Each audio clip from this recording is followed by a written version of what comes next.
நிறைய அவரும் சொன்னார், ரொம்ப you was very kind enough to say that. அது எனக்கே ஞாபகம் இல்லை, பட் ஆனால் நான் மனசில் பட்டதை சொல்லுவீங்க. நான் யாராக இருந்தாலும் என் மனசில் பட்டதை சொல்லுவேன். எனக்கு வந்து ஒரு டைரக்டர் வந்து ஒரு கதை சொன்னார். அப்போ வந்து அதில் நான் எனக்கு இந்த கரெக்ஷன் வேணும்னு பண்ணி கொண்டு வந்தார்.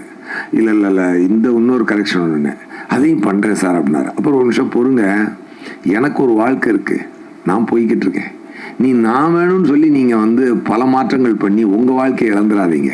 அதனால் இந்த படத்தில் நான் இல்லைன்னாலும் பரவாயில்ல, நீங்கள் யாரையோ வச்சு நல்லா படம் எடுத்து சந்தோஷமாக இருங்க அப்படின்னு சொல்லி மனசில் பட்டதை நான் சொல்லி அந்த படம் மிகப்பெரிய ஹிட்டு. அப்படி ஒரு அந்த படம் லப்பர் பந்து. ஸோ நான் செல்ஃபிஷாக பிஹேவ் பண்ணியிருந்தா அதுக்குள்ளே 2 கரெக்ஷன் சொல்லி அவர் தான் டேரக்டர்லாம் நம்ம சொன்னதை செய்கிறாரு அப்படின்னு சொல்லி அதுக்குள்ளே நான் போயிருக்க முடியும். எனக்கு என்னுடைய சென்சிபிலிட்டி ஏரியாவில் சில விஷயங்கள் இருந்ததுனால அதை மட்டும் சொல்லி இந்த படம் பெரிய ஹிட் ஆகும். அந்த மாடு சீனை கூட நான் சொன்னேன், எப்படி பண்ணியிருந்தீங்க சார் அப்படின்னு சொல்லி தான். அது எப்படி சார் ஒரு மாடையும் ஒரு ஒரு கிளவி வச்சுட்டு இவ்வளோ பெரிய ஒரு எமோஷனை கிரியேட் பண்ணுறீங்கன்னு சொல்லி சொன்னேன். அதே மாதிரி இந்த படத்தினுடைய ஆரிஜினல் அது அப்போ அதை வரேன். அப்போ வந்து அதே மாதிரி இந்த பிரதீப் சாரை நான் மீட் பண்ணுவ சொல்லியிருக்கேன். அவர் நடிச்சு காட்டு மறுபடியே பார்த்துருந்துருக்கேன். அவர் சொல்லுவேன், சார் நீங்கள் இப்போ நல்லா நடிக்கிறீங்க சார், நீங்கள் சூப்பராக வருவீங்க, நீங்களே நடிக்கலாமே அப்படின்னு நான் சொல்லியிருந்தேன் அவர்கிட்ட. நான் சொன்னேன். அதுக்கப்புறம் ரீகலெக்ட் பண்ணி பார்த்தேன்.